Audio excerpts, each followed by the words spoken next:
I was under anesthesia for a major spinal surgery when my parents emptied my college fund. $31,000, transferred straight into my sister's joint account. My mother sent a text message to my father right outside my hospital room. Do it now before the little brat wakes up from the anesthesia. My nurse saw the bank alert flashing on my phone screen before I even opened my eyes. She knew my family history. She called someone. By the time I woke up, the agonizing pain in my spine had not even fully registered before I saw a man in a dark suit standing at the foot of my bed. "Hello, Zuri," he said, his voice calm and authoritative. "I am from the Federal Financial Intelligence Agency. Before I continue this story, let me know where you are watching from in the comments below. Hit like and subscribe if you have ever been betrayed by the people who were supposed to protect you." The harsh fluorescent lights of the recovery room blinded me as the anesthesia slowly wore off. Every breath felt like crushed glass in my lungs, but the physical pain paled in comparison to the words the man in the suit was speaking. He introduced himself as Agent Sterling. He held up a tablet displaying a financial ledger. $31,000, he repeated. The exact amount was drained from the educational trust account under your name exactly 42 minutes ago. Authorized through a forged digital signature originating from a device registered to your mother, Vivian. I stared at the ceiling, feeling the familiar coldness spread through my chest. They took it. They always took it. They took my peace. They took my security. They took my money while I lay cut open on an operating table. They always took what they felt entitled to. My parents, Desmond and Vivian, had always treated my existence as a bank to fund their favorite child, my older sister Jada. I tried to speak, but my throat was completely dry. Agent Sterling poured a small cup of water and held the straw to my lips. He watched me with a mixture of professional detachment and quiet sympathy. "I did not authorize any transfer." I whispered, my voice raspy and weak. "I have been unconscious for 6 hours." Agent Sterling nodded slowly. "We are well aware of your medical status, Zuri. That is precisely why I am here. The account they accessed was flagged in our system. We received an automated alert the moment the transaction was initiated. Your nurse, who was listed as a trusted medical contact, confirmed you were fully incapacitated.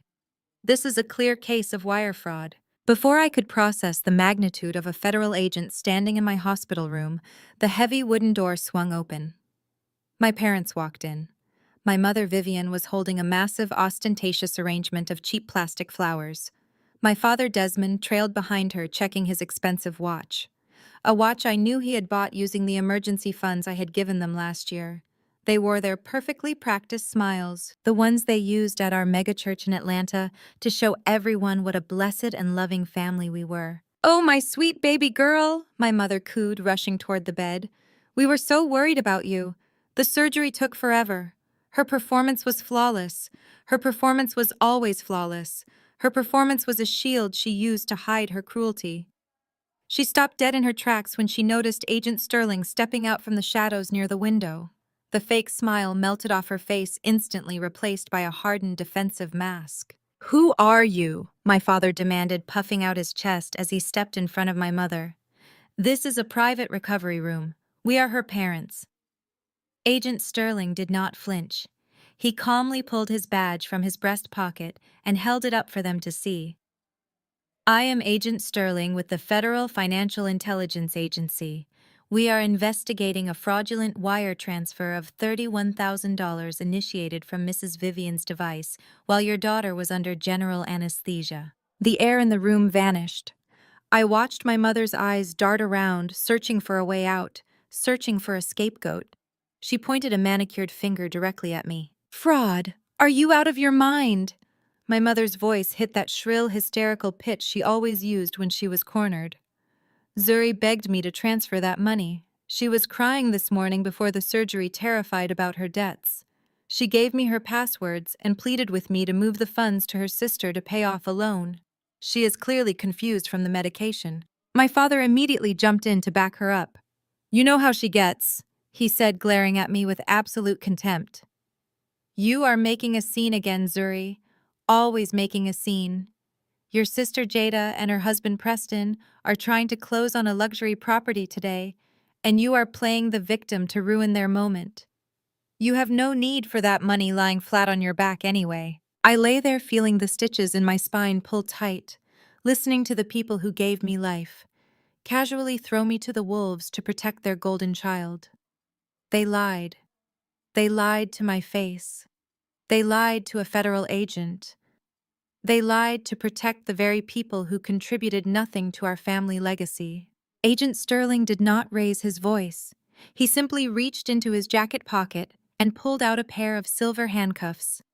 The metallic clink echoed loudly against the sterile hospital walls. "You do not seem to understand the gravity of your situation," Mrs. Vivian Agent Sterling said, his tone dropping to a chilling register. "That account you drained did not belong to Zuri. It never belonged to Zuri. It was a bait trust, a trap account established 5 years ago by the late Mrs. Hattie, your mother-in-law. She placed it under the direct management of the Internal Revenue Service because she explicitly suspected you would try to steal from Zuri when she was vulnerable. You did not steal from your daughter today. You stole directly from the federal government, and you just confessed to initiating the transfer. You have committed federal wire fraud." My parents stood frozen, the cheap plastic flowers slipping from my mother's hands and hitting the hospital floor with a dull, hollow thud. "You have exactly 24 hours to reverse the wire transfer. If the Federal Reserve does not see $31,000 returned to the exact routing number it was stolen from by noon tomorrow, I will personally sign the arrest warrants." The metallic click of Agent Sterling's pen sounded like a gavel dropping in a courtroom. He did not wait for an apology or an explanation. He simply turned on his heel and walked out of the recovery room, leaving a suffocating silence behind him. My father Desmond paced the floor, his face flushed with a toxic mixture of rage and panic. My mother Vivian leaned against the cold hospital wall, hyperventilating as she clutched her expensive leather handbag. Neither of them stepped forward to check on my surgical wounds. Neither of them asked about the titanium screws that had just been drilled into my lower spine. They only cared about their impending prison sentences. Before my father could open his mouth to hurl another baseless insult at me, the heavy wooden door of the hospital room violently swung open again. In walked my older sister Jada, flanked by her husband Preston. Preston was a wealthy white man whose family ran a notoriously corrupt and aggressive real estate empire right here in Atlanta. My parents practically worshipped the ground he walked on. To them, Preston was the ultimate status symbol, the golden ticket that gave Jada access to elite country clubs and high society galas. They never cared that Preston treated our family like his personal charity project. They blindly agreed with every word he said, and they certainly never cared that he looked right through me as if I was entirely invisible. Jada stomped into the room wearing a pristine cream-colored designer suit, utterly oblivious to the sterile life or death environment of a spinal recovery ward. She did not ask how my high-risk surgery went. She did not ask if I was in agony. She glared at me, her arms crossed tight across her chest. "You are unbelievably selfish, Zuri." Jada spat out, her voice dripping with venom. "We are supposed to be closing on a luxury condominium project tomorrow morning. Do you have any idea how embarrassing it is to have federal agents calling Preston's bank over a measly $31,000? Preston stepped forward smoothly, pushing Jada aside. He did not look at me like a brother-in-law showing concern. He looked at me like a ruthless landlord about to evict a helpless tenant. He reached into his tailored suit jacket and pulled out a crisp single sheet of paper. He tossed it carelessly onto my lap. It landed right over my fresh surgical incision. I winced as a sharp spike of pain shot through my back, but I refused to break eye contact with him. I refused to let them see me sweat. "Sign it," Preston commanded. His voice was smooth but layered with an unearned arrogance that made my blood boil. "It is a voluntary gift affidavit. It retroactively reclassifies the $31,000 as a willing financial gift from you to Jada. My lawyers drafted it 10 minutes ago. Once you sign it, the fraud investigation is voided, the federal government backs off, and Agent Sterling goes away. You fix this mess right now." I looked down at the legal document resting on my hospital blanket, then slowly shifted my gaze back up to Preston. You want me to commit perjury to cover up a felony that your wife and my parents committed while my spine was literally sliced open on an operating table. My father lunged forward, pointing a shaking finger directly at my face. You will do exactly as Preston says. You owe this family. We raised you. We put up with your constant rebellion and your bad attitude. You are going to sign that paper right now, or you will face the absolute worst consequences. I stared at Desmond, feeling nothing but a profound emptiness. Where a daughter's love should have been. What consequences? You already stole every single penny from the account Grandma Hattie left me. What else can you possibly take from me? Preston smiled, a cold, predatory smirk spreading across his face. He adjusted his expensive silk tie, looking down at me with pure condescension. Your health insurance, Zuri. You are still riding on your father's family policy because you are just a low-level wage earner. Do you know how much a complex lumbar spinal fusion costs without insurance coverage? The surgical suite, the anesthesiologist, the medications, the week of inpatient rehabilitation you are going to need. We are looking at a medical bill north of $150,000. Jada nodded eagerly, twisting her massive diamond wedding ring. Preston is exactly right. If you do not sign that gift certificate by the time we leave this room, Dad is going to call his Human Resources Department and retroactively cancel your health coverage effective yesterday. You will be buried in crippling medical debt for the rest of your miserable life. We actually need that $31,000 to secure the bridge loan for our condo project. You are just single and sitting in a cubicle all day. What do you even need that money for anyway? Stop being a jealous burden and help your family for once. I looked at the four of them gathered around my bed. My mother shivering in the corner like a cornered rat. My father puffing his chest out to impress his arrogant son-in-law. Jada whining about her luxury real estate portfolio. And Preston, the cruel orchestrator, holding my basic healthcare hostage to force me into submission. For my entire life, they had drastically underestimated me. They assumed that because I stayed quiet, because I did not flaunt designer bags or lease luxury cars I could not afford, I was a massive failure. They had no idea what I actually did for a living. They had no idea I was a senior forensic financial auditor and cybersecurity director for one of the largest tech firms on the East Coast. They truly thought I was just a helpless data entry clerk surviving paycheck to paycheck. Slowly, deliberately ignoring the searing pain radiating down my lower back, I picked up the voluntary gift affidavit. I held it up high so Preston could see it clearly in the harsh hospital lighting. Then with steady hands, I ripped the legal document straight down the middle. I stacked the halves and ripped the pieces again, letting the shredded confetti flutter down onto the pristine white hospital blanket. Preston's smug smile vanished instantly. My father gasped, taking a sudden step backward. "Are you completely insane?" Jada shrieked, her voice echoing down the hospital corridor. "You are going to be bankrupt and out on the street by tomorrow morning." I did not answer her.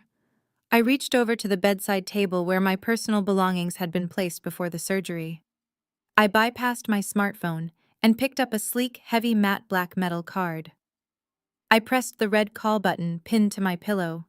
Within seconds, the intercom crackled to life. "Yes, Miss Zuri, how can I help you?" the head nurse asked politely. "Please send the hospital billing supervisor up to my room immediately," I said, my voice steady, cold, and echoing clearly through the speaker for my entire family to hear. "I need them to remove Desmond from my financial file entirely. I will be updating the billing system with my corporate platinum insurance card. It covers 100% of all medical, surgical, and private rehabilitation costs without limits. Oh, and please send hospital security up here as well. I have 4 unauthorized individuals harassing me in my room, and I need these leeches escorted off the premises right now." I dropped the heavy metal card onto the rolling tray table. It hit the surface with a loud, definitive clack. Preston stared at the card. The color completely drained from his face, leaving him looking ghostly pale. He recognized that specific black card. He knew exactly what it meant. He knew you only qualified for that specific tier of corporate wealth if your annual income and liquid assets were in the top 1%. He looked from the metal card to my face, his eyes wide with a sudden, terrifying realization he had messed with the wrong woman. My father's face contorted with a rage so visceral it looked like he might strike me right there in the surgical ward. But with hospital security stepping into the room, Desmond had no choice but to retreat. He grabbed my mother by the arm, dragging her toward the door. "Fine," he shouted, his voice echoing down the sterile hallway. "You want to be independent. You are completely on your own. Do not come crawling back to us when that fake piece of metal gets declined." Within 20 minutes, my father made good on his ultimate threat. He marched down to the hospital administration office and officially signed the paperwork to discharge me, explicitly stripping his name and his insurance policy from my file. My parents honestly believed I was bluffing. They were absolutely convinced I was a broke, low-level data clerk who had somehow gotten her hands on a prop credit card. They waited in the hospital parking lot, sitting in Preston's leased Range Rover, fully expecting to see orderlies wheel me out to the curb in a flimsy hospital gown. They expected to watch me cry, beg, and ultimately submit to their demands because I had no way to pay for a ride home, let alone a specialized spinal recovery facility. They waited for nothing. Up in my room, my corporate platinum card cleared a transaction for $75,000 without a single security flag. I did not just settle the surgical bill. I hired a private concierge medical transport service. While my family sat sweating in the Atlanta heat, a state-of-the-art climate-controlled private ambulance pulled up to the VIP exit. Two private medics carefully transferred me onto a memory foam stretcher, treating me with the utmost respect, ensuring my newly fused spine was completely stabilized. As the ambulance glided past Preston's SUV, I did not even bother to look out the tinted window. I was headed straight to the Buckhead Rehabilitation Institute, the most exclusive high-security recovery center in the state, a place where professional athletes and billionaires went to heal. My parents could not even get past the front gate. But Desmond and Vivian were never going to take a defeat lying down. If they could not break my bank account, they were going to destroy my name. By Sunday morning, the smear campaign was in full swing at our megachurch in downtown Atlanta. My parents had spent decades building their reputation in those pews. To them, church was not about faith. It was a social battlefield, a place to flaunt designer hats, brag about Jada's fictional success, and parade Preston around as their wealthy white savior son-in-law who supposedly elevated our family's status. While I was doing agonizing physical therapy to regain the feeling in my legs, my phone started vibrating relentlessly. The texts poured in from cousins, aunts, and busybody church elders. I opened a group message to find a video of my mother standing at the church podium during testimony time. She was weeping, wiping away non-existent tears with a silk handkerchief. "Please pray for my youngest daughter, Zuri," my mother sobbed to the congregation of 3,000 people. The spinal surgery was a success, but the heavy painkillers have completely destroyed her mind. She is experiencing severe paranoid delusions. She is hallucinating that her own family is stealing from her. She is even threatening to sue us, threatening to ruin her sister Jada and her wonderful husband Preston. We are just so heartbroken. The camera panned to Jada and Preston sitting in the front row, holding hands and looking appropriately devastated. Preston even had the audacity to drop a $500 check into the offering plate right after the speech, cementing his image as the benevolent, long-suffering son-in-law. The church congregation ate it up. They always did. The text messages on my phone were vicious. Aunts calling me a disgrace to the family legacy. Cousins telling me I needed to repent for disrespecting my parents. Church elders warning me that my toxic jealousy toward Jada's perfect marriage would send me straight to a life of misery. They wanted me to feel isolated. They wanted me to break down, call them, and apologize for making them look bad. They wanted me to sign that gift affidavit to make the federal investigation disappear in exchange for their forgiveness. I did not reply to a single message. I put my phone on silent, handed it to my private nurse, and asked for another round of physical therapy. Let them talk. Let them spin their elaborate web of lies to the entire congregation. Every lie my mother told from that pulpit was just another nail in her own coffin. I knew something they did not.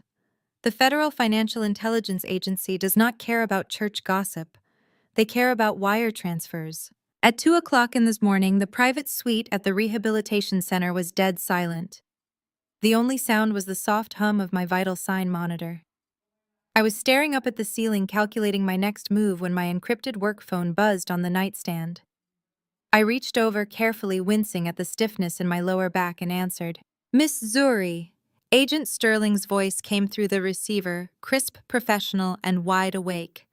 I apologize for the late hour, but I knew you would want this update immediately. I am awake, Agent Sterling. What happened? The fish took the bait, he said smoothly.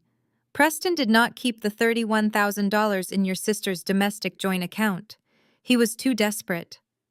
10 minutes ago, he initiated an offshore wire transfer, moving the exact stolen funds into a shell company account based in the Cayman Islands.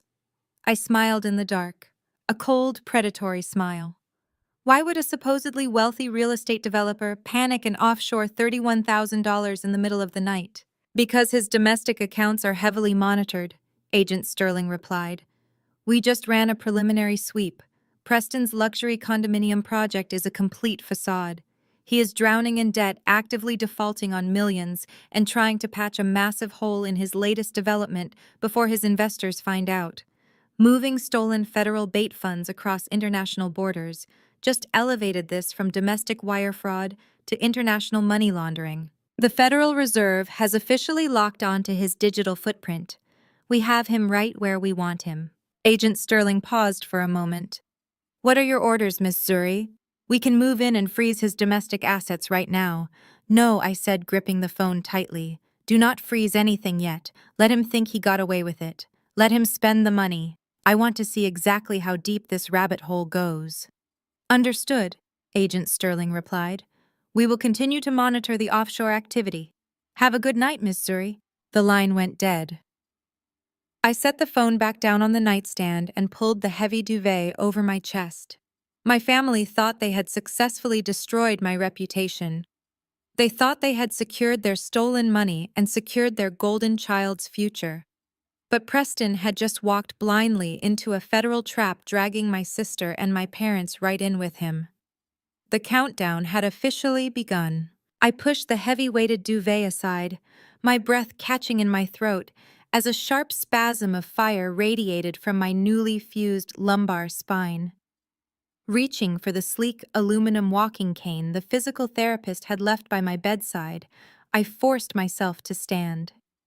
The plush carpet of the high-security rehabilitation suite muffled my uneven footsteps as I made my way toward the expansive glass desk near the window. I bypassed the standard-issue hospital television and tapped the power button on the customized, heavily encrypted laptop I had instructed my assistant to courier from my home office. 3 high-resolution portable monitors flickered to life, simultaneously illuminating the darkened hospital room in a sharp, cool blue glow. My family had spent a lifetime treating me like a slow-witted burden who barely understood how to balance a basic checking account. Because I did not wear flashy designer labels or drive a leased luxury vehicle to Sunday service, they were absolutely convinced I was a financial failure. They had absolutely no idea that as a senior forensic financial auditor and cybersecurity director, tracking hidden digital footprints was not just my day job, it was my designated weapon. I spent my weeks dismantling complex corporate embezzlement rings and hunting down sophisticated cyber criminals for Fortune 500 companies. Preston thought he was a brilliant, untouchable mastermind because he knew how to route $31,000 through a generic offshore shell company. To me, his digital trail looked like a massive highway painted in neon yellow paint. I typed in my administrative credentials, bypassing 3 layers of biometric security to access the secure tracing software I had linked to Grandma Hattie's federal bait trust years ago. Agent Sterling was completely right about the timeline. Preston was acting out of sheer, unadulterated desperation.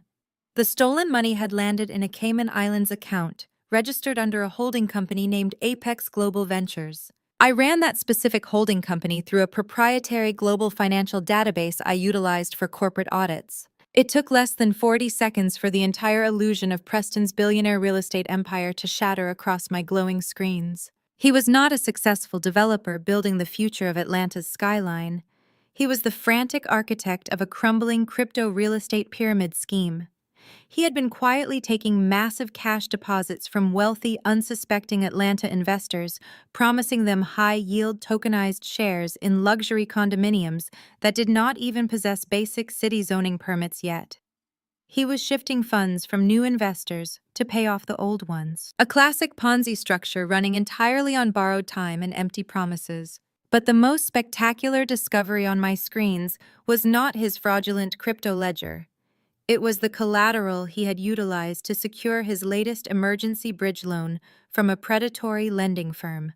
I opened a scanned, highly encrypted PDF of a commercial property deed linked to his latest shell company. I zoomed in on the collateral section and felt a cold, hard laugh build deep in my chest. Preston had not risked a single dime of his own wealthy family's money to prop up his failing business.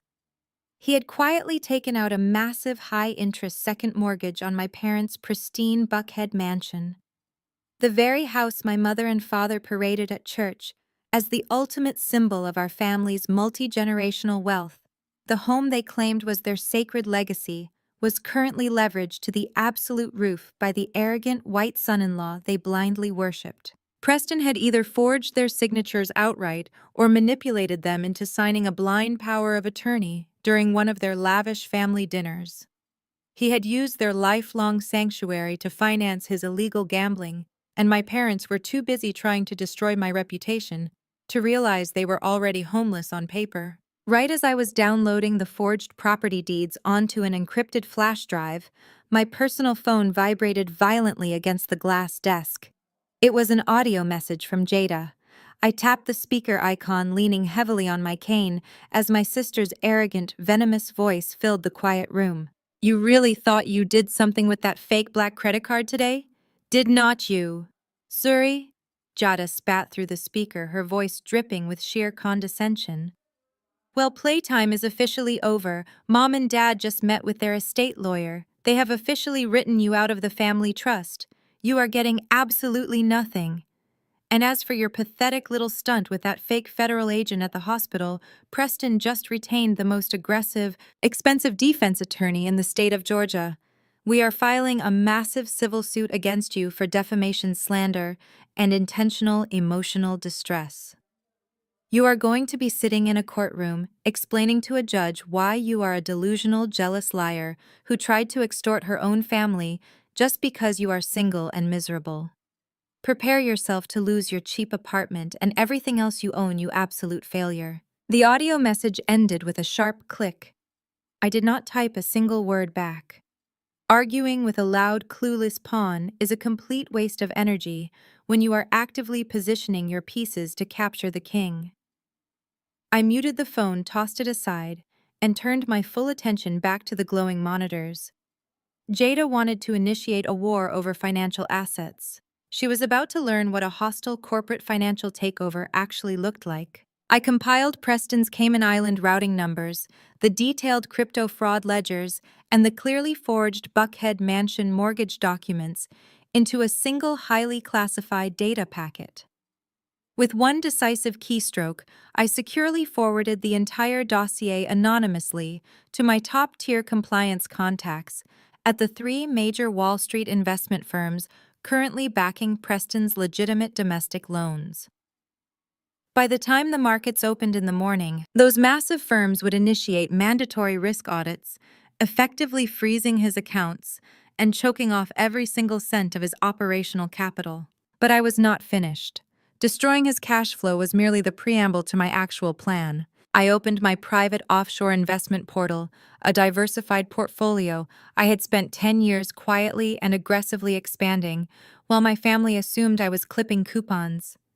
I contacted my private wealth manager in Geneva via a secure encrypted channel with a highly specific, time-sensitive directive. I instructed him to immediately liquidate a calculated fraction of my highest-performing tech sector stocks. I then directed him to use that sudden influx of liquid capital to anonymously purchase the distressed debt bonds of Preston's failing condominium project through a proxy corporation I controlled. I was buying his toxic debt for pennies on the dollar before the news of his impending federal indictment even hit the local newspapers. The transaction processing bar on my screen loaded, filling with a bright green hue, until the confirmation receipt flashed across my monitor. It was done. I was no longer just the estranged, scapegoated sister-in-law that Preston despised. I was now his sole uncompromising institutional creditor. I owned the paper on his failing business. I owned the paper on his fraudulent high-interest loans.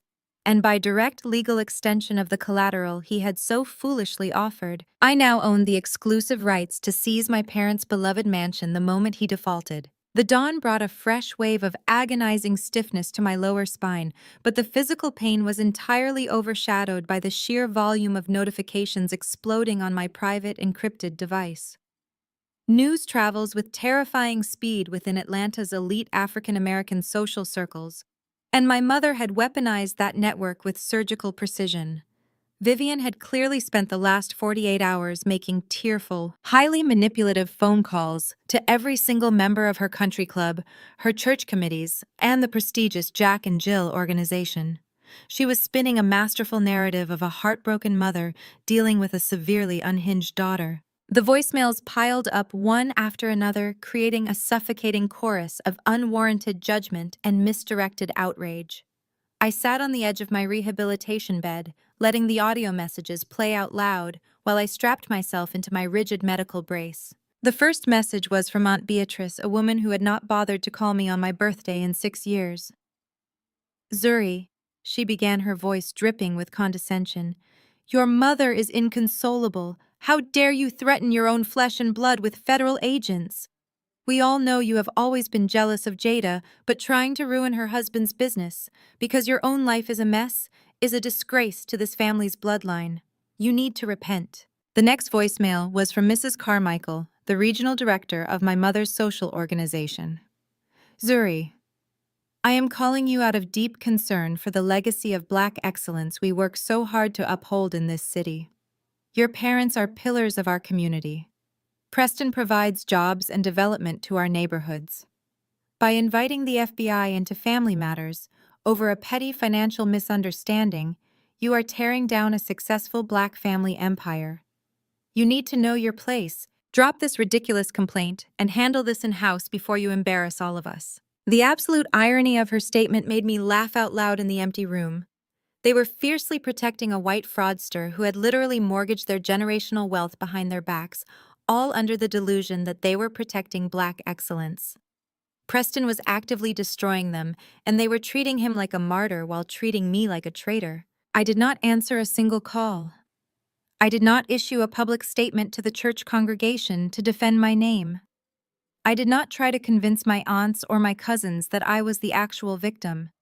I simply let the voicemails pile up in my digital archive, saving every nasty message, every threat, and every demand that I drop my federal complaint. In the world of forensic auditing, silence is not weakness. Silence is data collection. My family and their social circle mistook my strategic silence for absolute terror. They thought the communal pressure was crushing me. They genuinely believed I was sitting in my supposedly cheap apartment, crying broke, physically incapacitated and desperate to be allowed back into their good graces. They were so incredibly wrong. On Wednesday morning, less than 24 hours before the Thanksgiving holiday, a uniformed courier arrived at the VIP desk of my high-security rehabilitation center. My private nurse brought a thick, cream-colored envelope into my suite, eyeing it with mild suspicion. It was sealed with an obnoxious, heavy gold wax stamp bearing Preston's initials. Inside was an invitation to the annual Thanksgiving dinner hosted this year at Preston and Jada's sprawling multi-million-dollar estate. But it was the handwritten note tucked inside the formal invitation from my mother, Vivian, that truly showcased the terrifying depth of her delusion. I unfolded the heavy cardstock and read her perfectly manicured handwriting. "Zuri, despite the psychotic episode you caused at the hospital, your father and I are willing to be the bigger people. We know you are struggling financially and mentally right now. We have saved a seat for you at the small table near the kitchen. Come to dinner tomorrow, stand up in front of the whole family, look your brother-in-law in the eye, and formally apologize for your delusional accusations. If you drop this ridiculous federal complaint, we will find it in our hearts to forgive you. And Preston might even help you pay off your medical debts. Do not ruin this holiday. Be there at 5. I read the note twice to ensure I was not hallucinating. The sheer, unadulterated audacity of this woman was spectacular. She had stolen my college fund while I was unconscious on an operating table, lied straight to the face of a federal agent, orchestrated a massive, coordinated smear campaign to destroy my professional and personal name, and now she was demanding a public apology to feed her arrogant son-in-law's fragile ego. They wanted me to bow down in front of the very people who had actively tried to ruin my life, all for a plate of turkey and the false promise of conditional forgiveness. I did not throw the invitation away. I placed it gently on my glass desk, right next to the encrypted flash drive containing the evidence of Preston's impending federal indictment. I pressed the intercom button on my bedside table and instructed my concierge to contact the most exclusive high-end private tailor in Buckhead. I told the concierge I needed an emergency fitting and I was willing to pay triple their absolute highest premium rate for a 24-hour turnaround. Money was no longer an object, and I had a very specific vision for my wardrobe. By noon, a team of 2 elite tailors was standing in my hospital suite measuring my frame with meticulous precision. I gave them explicit non-negotiable instructions. I needed a custom floor-length silk gown in a shade of deep, striking crimson red. I wanted the color of power, the color of an undeniable warning, and quite frankly, the color of blood. But more importantly, the dress needed to be a piece of structural engineering.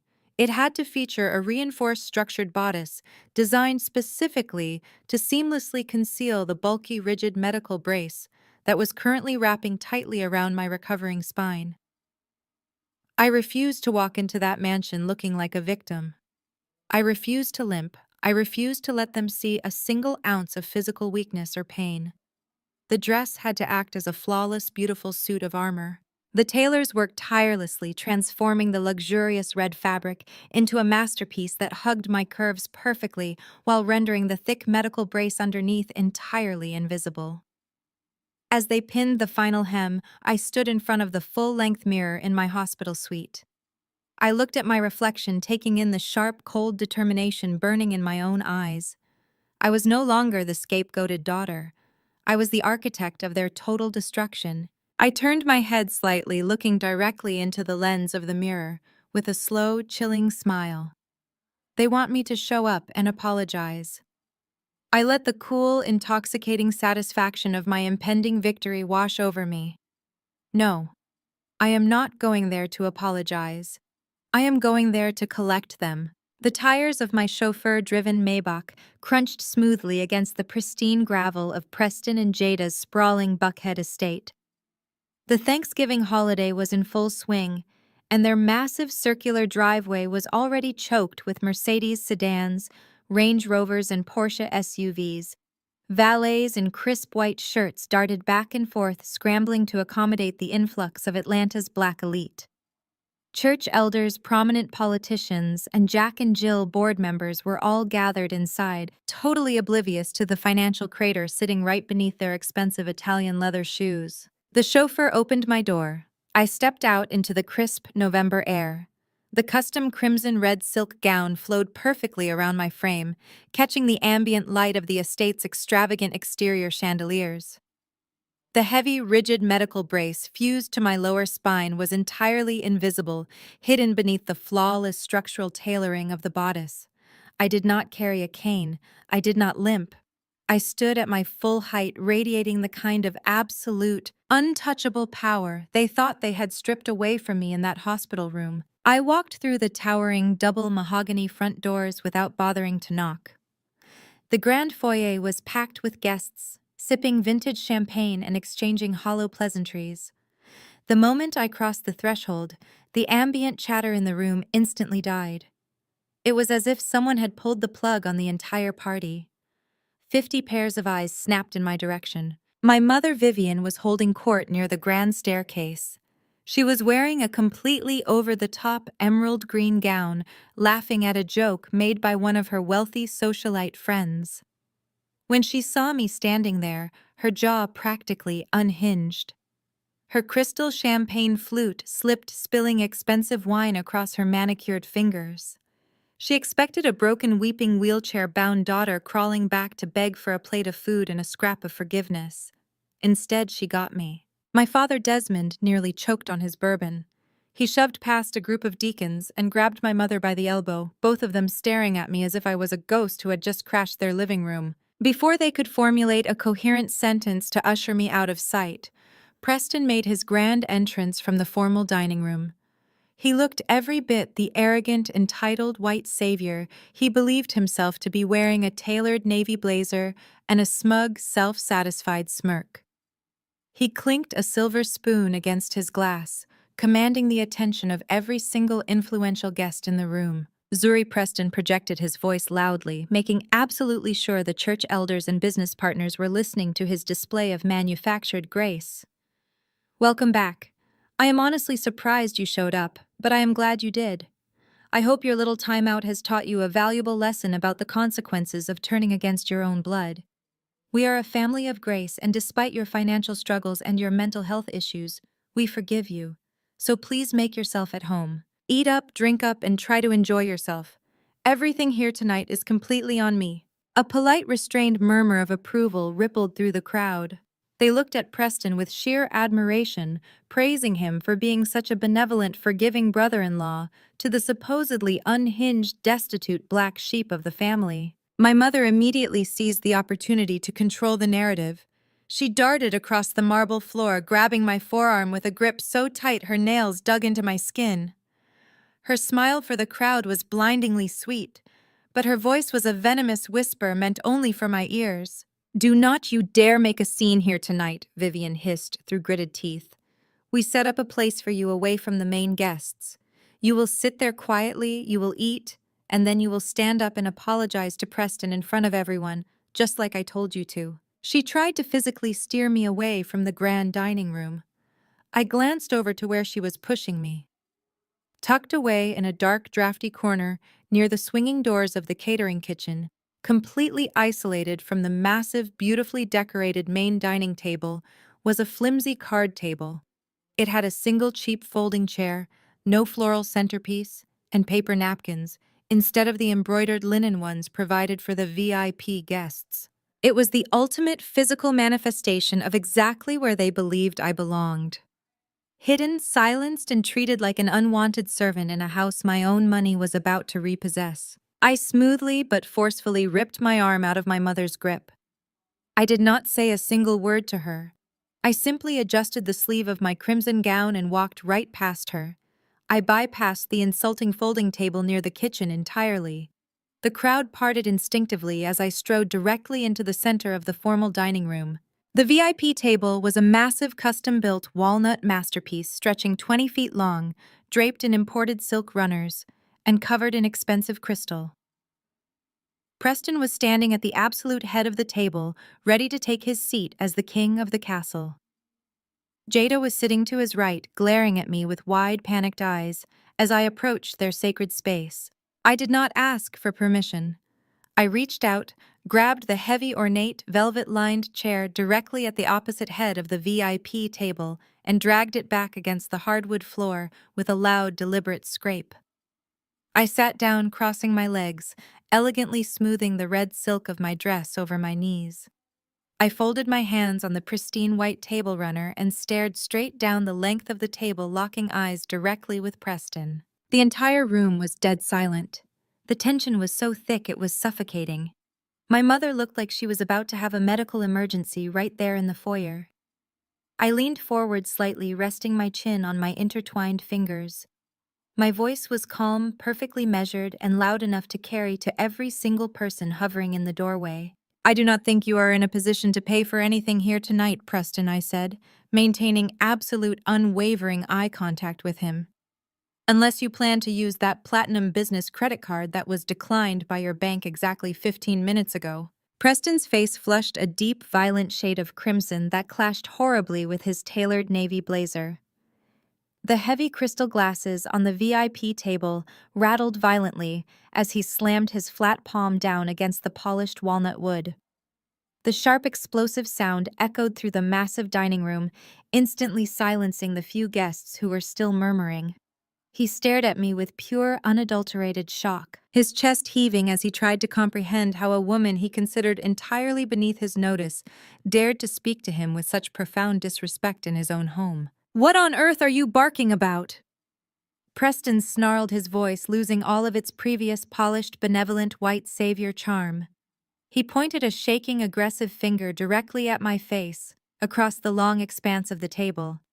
"You are completely delusional. You are standing in my house making up psychotic lies because you are broke, bitter, and jealous of everything we have built. My firm is thriving. In fact, my flagship luxury condominium project just received a massive $5 million funding package this very morning. The wire transfer is already clearing through the Federal Reserve as we speak. I am untouchable, and you are nothing but a pathetic liar trying to ruin a holiday." Jada immediately jumped up from her velvet dining chair to defend her husband. Her designer emerald silk gown rustled loudly in the quiet room as she moved to stand shoulder to shoulder with Preston. She looked out at the sea of shocked pastors, prominent politicians, and wealthy socialites, forcing a tight, panicked smile onto her face as she tried to salvage the situation. "Please excuse my sister, everyone," Jada announced, her voice pitched unnaturally high to mask her rising terror. "As my mother bravely shared with the congregation at church last Sunday, Zuri is suffering from a severe mental breakdown. The heavy painkillers from her recent back surgery have completely destroyed her grip on reality. She is standing here hallucinating about bank accounts and declined credit cards because she simply cannot handle the fact that Preston and I are building a real legacy while she has absolutely nothing to her name. She is just a bitter psycho woman obsessed with tearing down our success. Please pay no attention to her rambling." The wealthy guests shifted uncomfortably in their seats. A few of the prominent church elders exchanged highly judgmental glances, whispering behind their embroidered linen napkins. That was all it took to send my parents into a state of absolute frantic panic. The preservation of their flawless social image was their only religion, and I was currently setting their sacred altar on fire in front of their most important audience. "Security, my mother!" Vivian shrieked, her voice cutting through the heavy tension in the room like a jagged knife. She waved frantically toward the two burly, suited security guards standing near the grand foyer, her eyes wide with sheer desperation. "Get over here and remove her immediately. Drag her out the back door and throw her off the property right now. She is ruining Thanksgiving and humiliating this family." My father Desmond marched toward the head of the table, his face twisted in utter disgust. His authoritarian persona, the one he used to control our household for decades, was on full display. "You have done enough damage tonight, Zuri," he barked. "You are a complete embarrassment to this family. You walk into this house disrespecting your sister and the man who puts food on our table, all because you want a few minutes of desperate attention. Get out before I have you thrown out physically. We are done playing these childish games with you." The two massive security guards approached my chair, their heavy footsteps thudding against the hardwood floor.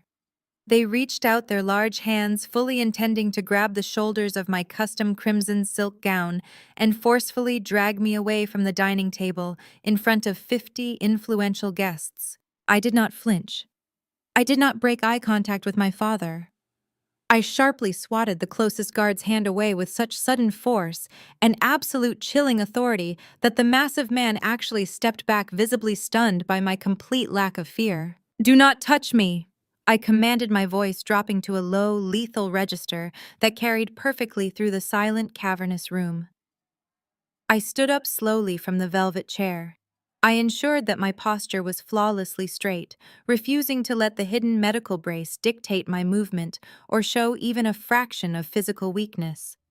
I turned my gaze directly to my parents, letting them see the years of accumulated icy rage burning in my eyes. "Is this exactly how you want to play it, Desmond?" I asked deliberately, refusing to call him father. "You want to order hired security guards to physically drag me out in front of your wealthy friends to protect Jada's fragile ego. You want to silence me by force so you do not have to face the truth. Just like how you physically dragged me out of my own high school scholarship award ceremony when I was 18 years old. Do you all remember that day?" I looked around at the gathered guests, locking eyes with a few of my aunts and uncles, who suddenly looked very interested in their expensive shoes, avoiding my gaze entirely. "Let me remind the room!" I continued, projecting my voice clearly, so every single person in the mansion could hear the ugly truth of our family history. When I was 18, I was awarded a full-ride academic scholarship to a prestigious university. I had worked myself to the bone for years to earn that honor. I was standing in the school auditorium wearing my best dress, waiting for my name to be called to accept the highest award in my graduating class. But my parents dragged me out the back door by my wrists before I could even walk across the stage. Why? Because earlier that exact same afternoon, Jada had received her final college transcript showing she had failed out of her program entirely. My parents could not stand the thought of celebrating my success while their golden child was exposed as an academic failure. "You threw me into this back of your car and told me I was selfish and wicked for wanting to celebrate when my sister was hurting. You have spent my entire life hiding Jada's profound incompetence by actively humiliating, silencing, and burying me." The dining room was so quiet you could hear a pin drop against the marble floor. The pastors who had heavily praised my parents just hours earlier now stared at them with wide, questioning eyes. The shiny, untouchable veneer of the perfect black family was cracking right down the middle, and I was the one holding the hammer. "Shut up!" Jada screamed, her perfect facade shattering into millions of jagged pieces. "Nobody cares about your ancient history or your stupid scholarship. You are trespassing in my home. Preston, make them throw her out right now. I want her gone." Preston sneered, adjusting the cuffs of his expensive blazer as if to physically brush off the heavy weight of my words. He looked at me with that familiar, arrogant disdain, leaning his hands on the dining table. "You heard my wife. You are nothing but a jealous, crazy woman living in the past. You have no money, no power, and no place in this house. My $5 million funding package secured my legacy today while you are standing here shouting about high school. You are just a sad footnote in our success story. Now get out before I personally call the police and have you arrested for trespassing and harassment." I smiled. It was not a defensive smile. It was the calm, terrifying smile of an apex predator who had just locked the cage door from the inside. I reached into my designer clutch and pulled out my heavily encrypted smartphone. Without breaking eye contact with Preston, I swiped across the screen, accessing the smart home network I had easily bypassed from the driveway minutes ago. "A $5 million funding package, Preston." I asked, my voice dangerously soft, but carrying a lethal, uncompromising edge. I tapped a single button on my screen, pairing my device via Bluetooth to the massive 80-inch flat-screen television mounted on the wall directly behind the VIP dining table. The screen flickered instantly, switching from a rotating display of staged family portraits to a live, high-resolution financial dashboard, displaying highly classified banking details and federal compliance alerts. "Let us take a very close look at that money," I said, pointing a manicured finger at the giant screen, illuminating the room behind him. "And let us see exactly who just signed the legal order to permanently freeze it." The massive 80-inch flat-screen television flashed brilliantly, casting a harsh, glaring white light over the perfectly roasted turkey, the expensive silver serving platters, and the elaborate crystal centerpieces lining the VIP table. Instead of the rotating gallery of staged, picture-perfect family vacation photos that had been playing moments before the display, now showed a highly classified, incredibly detailed financial dashboard. I tapped my smartphone screen one more time. High-resolution images of internal company emails, redacted bank statements from the Cayman Islands, and wire transfer receipts snapped into view. The date stamps were enormous and undeniable. The amounts were highlighted in glaring red text. The entire formal dining room erupted into a chaotic chorus of sharp gasps and frantic buzzing whispers. Deacons, politicians, and wealthy socialites alike squinted at the glaring screen, trying to process the sheer magnitude of the financial ruin being broadcast right in the middle of Preston and Jada's immaculate estate. I kept my eyes locked entirely onto Preston. His confident, arrogant posture was rapidly deteriorating into something that looked remarkably like pure terror. You see, Preston, I said, my voice cutting cleanly and effortlessly through the rising murmur of the crowd. $31,000 is a highly specific amount of money to steal from a woman actively bleeding on a surgical table. You and Jada sat in my hospital room and told my parents you desperately needed that exact amount to secure the closing costs on a luxury condominium project. You played the absolute victim. You manipulated their blind, unwavering loyalty to your white savior complex to justify robbing me blind while I was incapacitated. I took a slow step around the massive dining chair, commanding the attention of every single person in the room. But that money never went toward a down payment on any property. I pointed a manicured finger at the largest document currently displayed on the screen. The date of the hospital wire transfer matched perfectly with a corresponding deposit into a Cayman Islands shell company. I tracked that exact $31,000. You did not buy real estate. You routed those federal bait funds offshore to hide the trail, and then you immediately wired them to a disgraced zoning commissioner right here in Atlanta. My mother, Vivian, gripped the back of her velvet dining chair, looking as if the air had been physically punched out of her lungs. Her jaw hung open, her perfectly applied lipstick stark against her paling skin. Jada was shaking her head violently side to side, her hands clutching the fabric of her emerald gown, as if she could somehow physically hold her crumbling reality together. "It is a lie!" Jada shrieked, her voice cracking as she looked desperately at the wealthy guests surrounding them. "She is insane. She fabricated these documents to ruin us because she is jealous. Do not look at that screen." But the guests were no longer listening to Jada's hysterical defense. I tapped my screen again, bringing up the exact routing numbers and the digital signature attached to the bribe transfer. The signature matched Preston's perfectly verified by 3 different digital forensic markers. "Dear brother-in-law," I continued, my tone dripping with absolute freezing courtesy. "You needed to pay that bribe to cover up the fact that your flagship cryptocurrency real estate project does not even possess basic structural permits. Taking stolen money across international borders to bribe a government official in order to save a fraudulent Ponzi scheme is not just a desperate, pathetic business move. In the eyes of the Federal Financial Intelligence Agency, that specific sequence of behavior is classified as international money laundering." The phrase money laundering hit the opulent dining room like a live grenade. The prominent local politicians who had been happily drinking Preston's expensive top-shelf bourbon suddenly set their crystal glasses down on the nearest tables, backing away as if the alcohol itself was suddenly toxic. The wealthy investors from our mega-church men, who had likely poured their own hard-earned capital into Preston's fake condominium projects, based on my father's glowing recommendations, physically took several steps backward. I watched with deep, satisfying validation as 3 different senior business partners pulled out their cell phones right there in the dining room, frantically dialing their private defense attorneys. Nobody wanted to be standing anywhere near a sinking ship, especially one currently being targeted by an active federal investigation. The grand illusion of Preston's brilliant, untouchable real estate empire was burning to ash right in front of the Atlanta elite, and the smoke was choking him. Preston realized he was losing absolutely everything in real time. The color completely drained from his face, leaving his complexion looking sickly and hollow. His hands shook violently as he stared at the damning, undeniable evidence glowing on his own television screen. "Turn it off," Preston bellowed, his voice cracking with pure, unadulterated panic.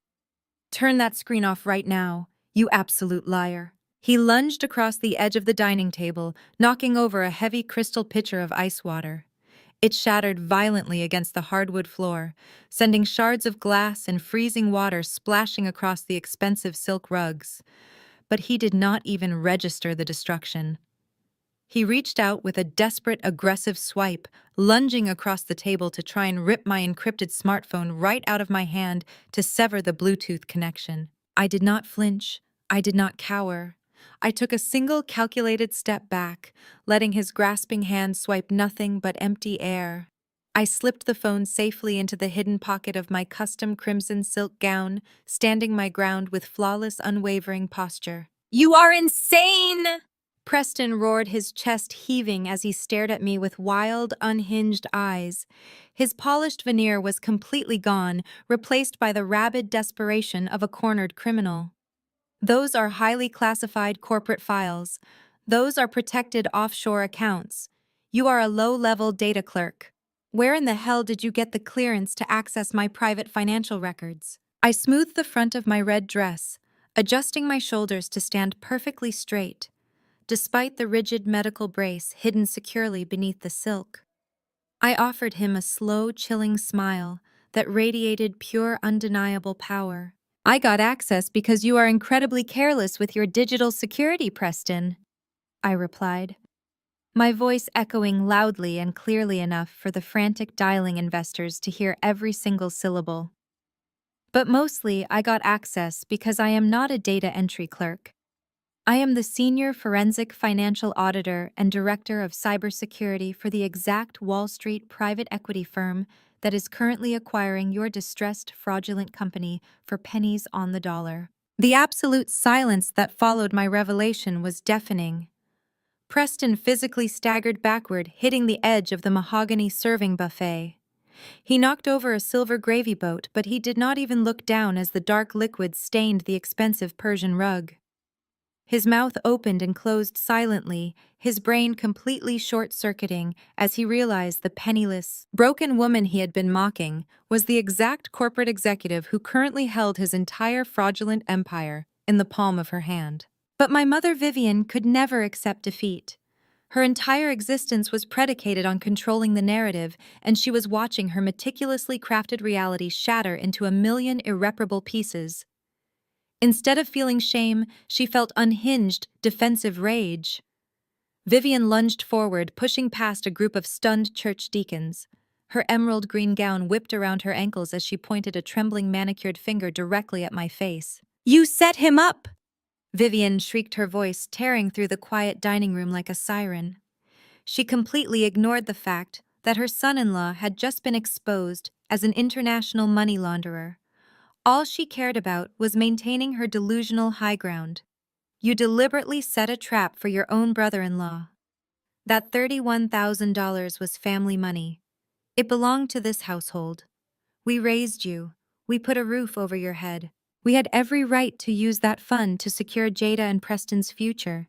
You are a wicked, spiteful daughter for calling federal agents over money that we were entitled to use. I did not raise my voice. I did not need to. I simply stared at the woman who had birthed me, feeling absolutely nothing but a profound clinical disgust. Family money. I repeated, letting the words roll off my tongue with freezing precision. Is that what you call robbing your youngest daughter while her spine is actively bleeding on a surgical table? You think you were entitled to strip my bank accounts bare while I was unconscious, just to fund your favorite child's fake, glamorous lifestyle? I reached into the hidden pocket of my custom crimson silk gown and pulled out my smartphone. I did not set a trap for you, Vivian, I said smoothly, ensuring every single wealthy guest in the room was hanging on my every word. I am not the one who knew you were greedy enough to steal from your own flesh and blood. Someone else knew exactly who you were, and she planned for this exact moment years before she even passed away. I tapped a single button on my screen. On the massive 80-inch flat-screen television mounted behind the dining table, the damning financial dashboards and wire transfer receipts instantly vanished. The screen went black for a fraction of a second before a high-definition video file began to play. A collective, sharp gasp echoed through the room. Several of the older women in the crowd physically brought their hands to their mouths in shock. Sitting on the screen, looking vibrant, healthy, and draped in her signature pearls, was my late grandmother Hattie. Grandma Hattie was not just a family member. She was an absolute legend within the Atlanta Black elite. She was the brilliant, hard-working matriarch who had built our family's original wealth from the ground up through smart real estate investments and an ironclad work ethic in the 1970s. She was revered in the megachurch. She was respected by every politician in the room. And she was the only person in my family who had ever loved me unconditionally, who had seen through my parents' toxic obsession with status. On the screen, Grandma Hattie looked directly into the camera, her dark eyes sharp and entirely uncompromising. "Hello, Desmond. Hello, Vivian, Grandma." Hattie's voice echoed through the dining room, carrying the heavy, authoritative weight of a judge delivering a final verdict. If this video is currently playing, it means two things. It means I am no longer on this earth to protect Zuri, and it means you two have done exactly what I always knew you would do. My father Desmond froze completely. He looked as if all the blood had been instantly drained from his body. My mother Vivian clamped her hands over her ears for a brief second, unable to bear the sound of the woman who had always seen right through her shallow materialistic facade. I watched you two fawn over Jada for her entire life. Grandma Hattie continued on the video, her tone dripping with absolute disappointment. I watched you bend over backward for a white son-in-law who lacks basic respect, all while you pushed my brilliant, hard-working Zuri into the shadows. I knew that the second I passed away, you would try to bleed Zuri dry to fund your ridiculous fake lifestyle. The guests in the dining room were completely captivated. The pastors and deacons who had just listened to Vivian's tearful lying testimony at church days prior now stared at her with expressions of sheer, unadulterated revulsion. So I made a special arrangement. Grandma Hattie's voice rang out strong and clear. The $31,000 I left in that specific educational trust account was never meant to be spent. I specifically registered that account directly with the Internal Revenue Service and the Federal Financial Intelligence Agency. As a highly classified bait trust, I set up a digital perimeter. If anyone other than Zuri attempted to withdraw those funds while she was medically incapacitated or otherwise unable to defend herself, the system would immediately trigger a federal wire fraud alert. Grandma Hattie leaned forward on the screen, her gaze piercing right through the camera lens, pinning my parents to the floor. I knew you were nothing but well-dressed thieves, Grandma Hattie stated, delivering the final fatal blow to my parents' reputation. I knew you would wait until Zuri was at her absolute most vulnerable to strike. So I left a mousetrap right in the middle of the room, and you just snapped it shut on your own greedy fingers. May God have mercy on you, because the federal government certainly will not. The video feed cut to black. The silence in the grand dining room was suffocating. The social execution was absolute and instantaneous. My parents had spent their entire lives treating their social standing as their religion. They worshipped at the altar of public opinion. And in less than 3 minutes, I had systematically dismantled their entire universe. I watched the profound, brutal shift happen in real time. The wealthy socialites who regularly invited Vivian to their exclusive luncheons actively took steps backward, physically distancing themselves from her. A prominent city councilman pulled his wife by the arm, steering her towards the front door to leave immediately. My father Desmond, desperate to salvage any remaining shred of his dignity, reached out to a senior church elder he had known for 20 years. Brother Thomas Desmond pleaded, his voice shaking with humiliation. Please, you must understand, this is a terrible misunderstanding. The church elder looked at my father with utter contempt. He did not say a single word. He simply turned his back and walked away. Vivian was hyperventilating, her chest heaving as she realized that she was no longer the queen of Atlanta high society. She was a publicly exposed thief who had just been condemned from the grave by her own highly respected mother-in-law. The social isolation she had tried to force upon me at the hospital was now her permanent, inescapable reality. But Jada, the golden child, could not process the social dynamics. She only cared about her material possessions. She looked at her husband, Preston, who was still leaning against the buffet table, sweating profusely, and staring blankly at the dark television screen. Jada realized the money was gone. She realized the prestige was gone, but her mind frantically clung to the one physical asset she thought she still controlled. Jada stomped her foot against the hardwood floor, tears of absolute panic streaming down her perfectly contoured face. She pointed an aggressive finger at me, her voice shrill and desperate. You ruined my husband's business, Jada sobbed, clutching the fabric of her expensive dress. You humiliated my parents in front of all our friends. You called the federal agents on us. But you cannot touch everything we have built. This mansion belongs to us, me and Preston. We hold the deed to this multi-million-dollar estate. You can freeze the bank accounts, but you cannot take my house from me. I will not let you take my home. I stood at the head of the dining table, enveloped in my custom crimson gown, feeling the solid, painless support of my medical brace beneath the silk. I looked at my sister, taking in her sheer breathtaking ignorance. I did not yell, I did not sneer. I threw my head back and laughed. It was a genuine, full-throated laugh that echoed off the high vaulted ceilings of the dining room. It was the sound of a woman who had spent 30 years being told she was nothing, finally standing at the absolute summit of her power. My laughter echoed off the high vaulted ceilings of the formal dining room, cutting through the thick, suffocating tension like a freshly sharpened blade. I did not laugh because the situation was humorous. I laughed because the sheer blinding magnitude of Jada's ignorance was truly something to behold. She stood there in her expensive emerald gown, trembling with manufactured outrage, clutching her pearls while aggressively defending a kingdom made entirely of quicksand. She genuinely believed that a piece of paper with her name on it made her untouchable. She believed her status as a wealthy married socialite was a permanent shield against reality. I stopped laughing, letting the sound abruptly die in my throat. I raised my right hand and snapped my fingers once. From the shadows of the grand foyer, my executive assistant Naomi stepped forward into the glaring light of the dining room. She was impeccably dressed in a sharp black suit, carrying a massive, heavy leather-bound legal portfolio. She walked past the stunned church elders, past the whispering politicians, and approached the VIP table. Without a single word, Naomi placed the thick portfolio directly onto the pristine white table runner right in front of my plate, before silently retreating to the perimeter of the room. "You honestly believe you own this mansion, Jada?" I asked, my voice dropping to a low, lethal whisper that somehow carried to every single corner of the sprawling estate. "You think signing a deed 3 years ago made you the permanent queen of Buckhead. You think your marriage is a fortress." I reached out and flipped open the heavy leather cover of the portfolio. Inside was a mountain of heavily notarized, deeply incriminating financial documents. I pulled out a thick stack of papers stapled together with a bright red legal binding. I tossed the stack carelessly down the center of the table. The papers slid across the polished walnut wood, coming to a dead stop right next to Preston's trembling hands. "Let me educate you on how predatory lending actually works," I said, maintaining absolute unblinking eye contact with my sister.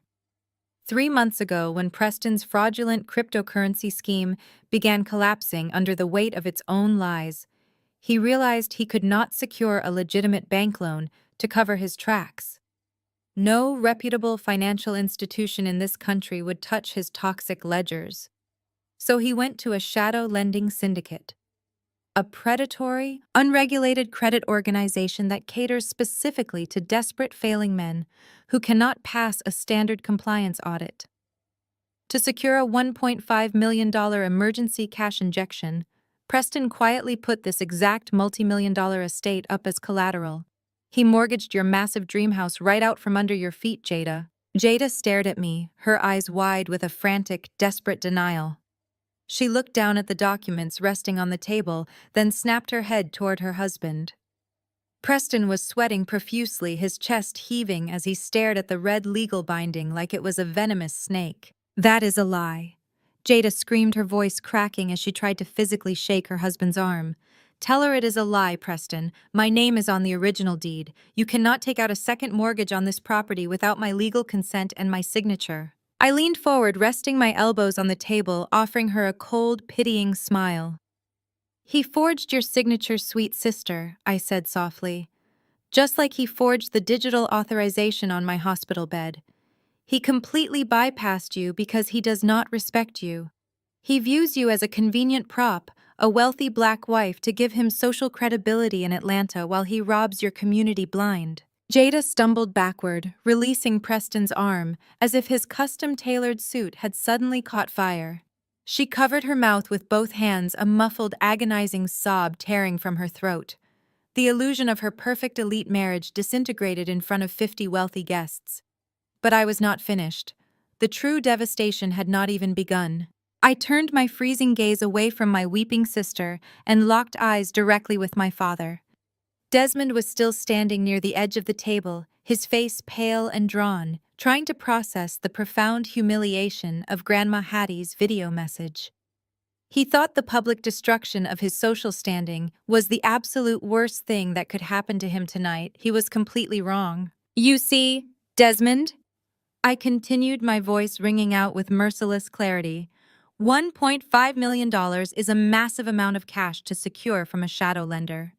This house alone, especially with the fluctuating property values in this zip code, did not cover the full risk margin the syndicate demanded.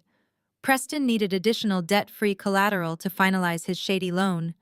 And since his own wealthy white family cut him off years ago for his reckless gambling habits, he had to go looking for the easiest, most blindly trusting targets he could find. I reached into the leather portfolio again and pulled out a second, smaller stack of legal documents. I slid them slowly down the smooth surface of the dining table, aiming them directly at my father. "Take a very good look at the bottom of page 4, Desmond Y. commanded. That is the original property deed to the ancestral family home. The house where you and Vivian host your prestigious charity dinners. The house you loudly claim is the ultimate symbol of our proud family legacy.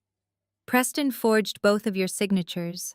He leveraged your fully paid-off property to secure his illegal loan. He handed the keys to your entire generational wealth over to a criminal syndicate just to buy himself a few more months of pretending to be a successful developer." The color vanished entirely from Desmond's face, leaving him looking ashen and suddenly very, very old. His hands shook violently as he reached out and picked up the heavy legal document. His eyes darted across the page, scanning the text until they landed on the forged signatures at the bottom. The realization hit him like a physical blow to the chest.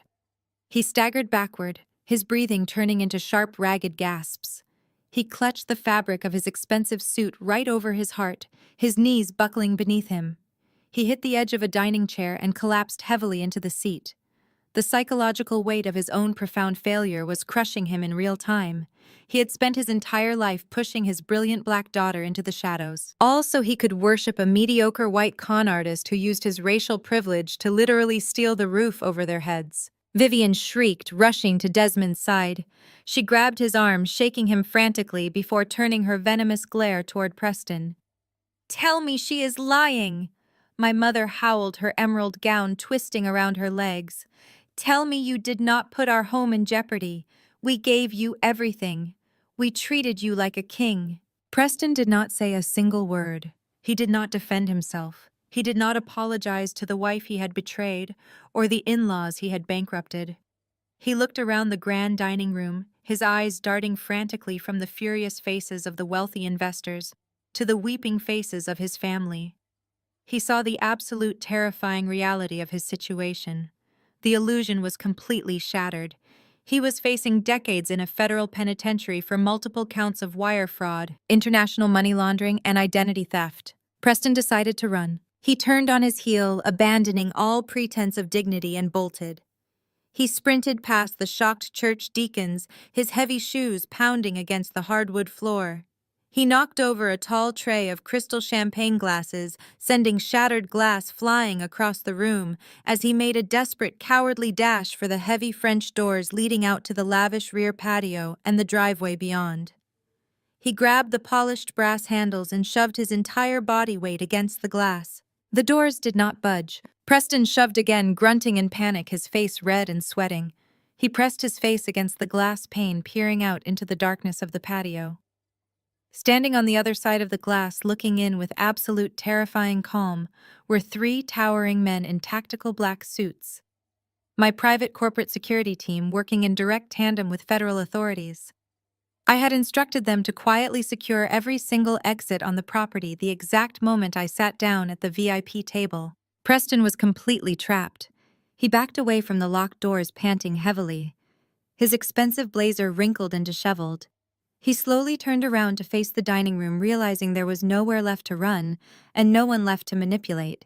I was completely unfazed by his pathetic escape attempt. I remained seated at the head of the table, the picture of absolute unbothered control.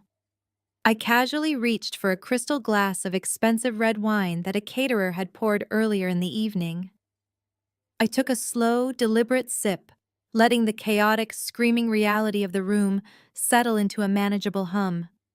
I looked at Jada, who was now weeping openly on the floor, and then at my father, who was clutching his chest in sheer, silent devastation. Finally, I locked eyes with the trembling cornered man standing near the patio doors. Here is the most fascinating thing about high-risk predatory lending syndicates, I said, my voice cutting sharply through the sounds of my mother's sobbing. Shadow credit organizations absolutely despise federal heat. When my Wall Street compliance audits triggered the global banking alerts this morning, that lending syndicate panicked. They realized they were holding the toxic debt of a man currently being hunted by the Federal Financial Intelligence Agency. So they immediately put your $1.5 million debt portfolio up for a fire sale to liquidate their exposure before the government could seize their assets. I took another slow sip of the rich red wine, savoring the absolute perfection of the moment. My eyes never left Preston's terrified, pale face. That syndicate sold your entire debt portfolio to a private corporate holding company at exactly 8 o'clock this morning, I said smoothly, lowering the crystal glass back to the table. And guess who is the sole uncompromising proprietor of that holding company? It is me. I stated the 3 words with a chilling finality that seemed to instantly drop the temperature in the room by 10 degrees.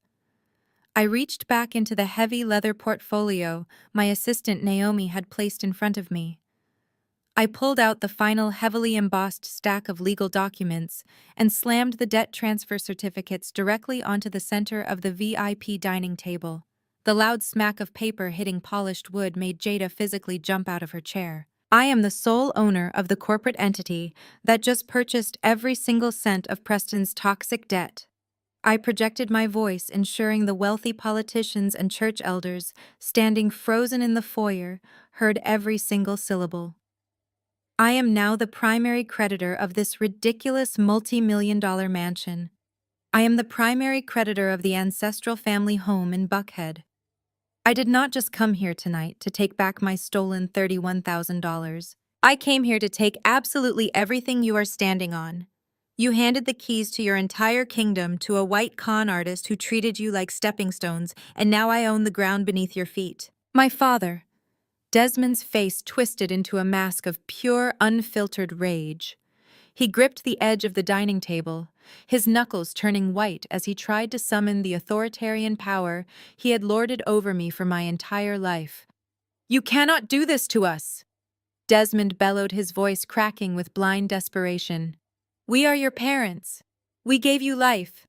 You are going to sign those properties back over to us right now, or I swear to God, Zuri, I will destroy you. You have nothing left to destroy me with, Desmond, I replied, standing tall in my custom crimson gown.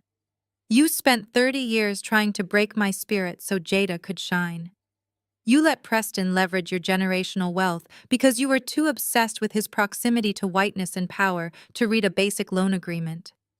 You literally played yourself. Realizing that threats were entirely useless, my mother, Vivian, completely broke character. The proud image-obsessed matriarch of the Atlanta social scene crumbled in front of 50 influential guests. She dropped her designer clutch. It hit the hardwood floor, spilling expensive cosmetics everywhere. Vivian actually fell to her knees right there in the formal dining room, the heavy emerald silk of her dress pooling around her legs. She clasped her manicured hands together, looking up at me with wide, terrified eyes. Zuri, please! Vivian sobbed thick tears, ruining her flawless makeup, as the church deacons watched her in absolute horror. Please, baby. We are family. You are my daughter. We made a terrible mistake, but we can fix this. You cannot throw your own mother and father out on the street. Where will we go? We will lose everything we have built. Have some mercy. I did not feel an ounce of pity. I looked down at the woman kneeling before me, the woman who had stripped my bank accounts bare while I was physically paralyzed. I stepped around the dining table and stood directly over her. I leaned down, keeping my posture perfectly straight to accommodate my hidden medical brace, and looked right into her weeping eyes. My voice was colder than winter ice. Do you remember the text message you sent to Desmond while I was lying face down on a surgical table? I asked softly, watching the color drain completely from her face. You stood right outside my recovery room. You typed the words, "Do it now before the little brat wakes up."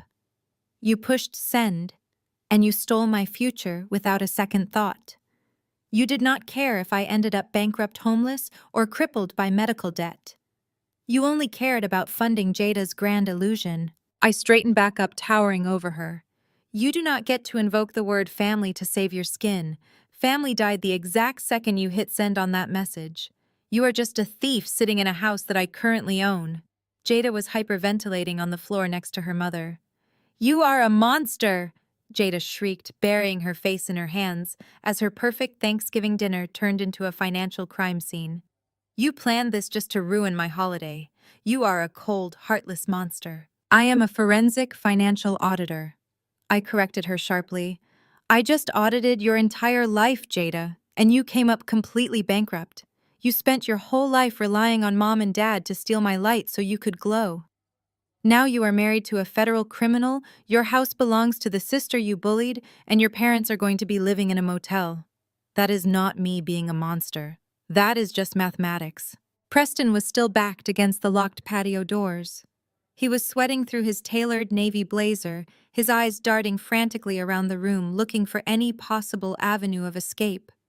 He had tried to manipulate a powerful black family, and he had successfully destroyed them, but he had severely miscalculated the quiet sister sitting in the corner. He realized he was the one who was about to take the heaviest fall. The shadow lending syndicate was no longer his problem. I was his problem, and I was not going to negotiate. "I can get the money back," Preston stammered, holding his hands up defensively as he looked at the wealthy investors who had previously backed his projects. Several of them turned their backs on him in absolute disgust. "Zuri, listen to me. I have other projects in the pipeline. I have foreign investors. If you just give me a 60-day extension on the debt, I can liquidate a few assets and pay you back with a 20% interest premium. We can handle this like civilized business partners." "We are not business partners, Preston," I said, offering him a sharp, merciless smile. "You are a fraudulent con artist who married into my family to find easy marks. You used my sister's raging insecurity to gain access to my parents' bank accounts.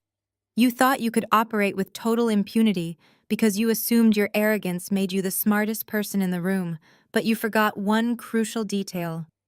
I track financial predators for a living. You left a digital trail so wide and so careless that a first-year compliance intern could have flagged you for international money laundering." Preston opened his mouth to argue, but the words completely died in his throat. A sudden deafening wail pierced through the thick tension of the dining room. The piercing, unmistakable shriek of heavy police sirens echoed from the bottom of the estate's long gravel driveway. The sound multiplied, growing louder and more intense by the second, as multiple vehicles rushed up toward the mansion. Bright, aggressive flashes of red and blue lights suddenly sliced through the darkness outside, illuminating the tall glass windows of the dining room and casting frantic, spinning shadows across the terrified faces of my family. The heavy mahogany double doors at the front of the estate did not just open, they were practically blown off their hinges. A massive swarm of tactical boots pounded against the imported marble floor of the grand foyer. Men and women wearing dark windbreakers with bold yellow letters reading FBI and IRS, Criminal Investigation, flooded into the mansion. The wealthy guests who had been paralyzed by my financial presentation now scrambled frantically out of the way.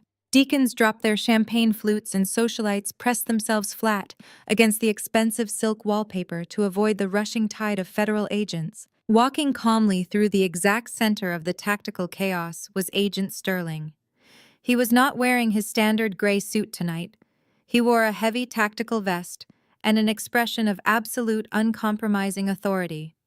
He marched straight into the formal dining room, completely ignoring the extravagant Thanksgiving feast spread across the long walnut table. His eyes locked directly onto the corner of the room where my private corporate security team still had Preston pinned firmly against the locked patio doors. Preston, Agent Sterling's voice boomed, carrying the full, terrifying weight of the federal government. "You are under arrest for international money laundering, multiple counts of federal wire fraud, and the gross forgery of financial documents." Preston completely lost whatever remained of his mind. The arrogant, wealthy white developer who had spent years treating my black family like a disposable stepping stone suddenly transformed into a screaming, thrashing toddler. He flailed his arms wildly, kicking at the thick glass doors and shouting that he knew the mayor, that he had powerful lawyers, that this was all a massive misunderstanding orchestrated by a jealous, vindictive sister-in-law.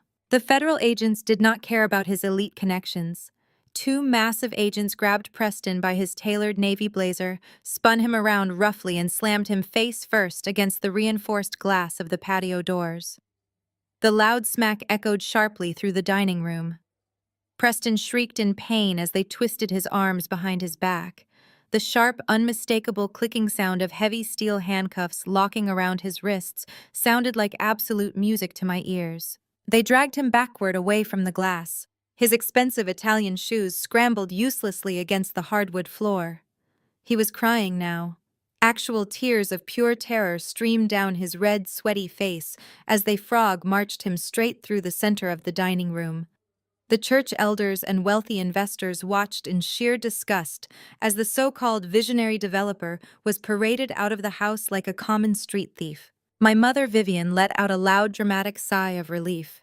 She pressed a manicured hand to her chest, foolishly believing that the federal raid was solely focused on her son-in-law.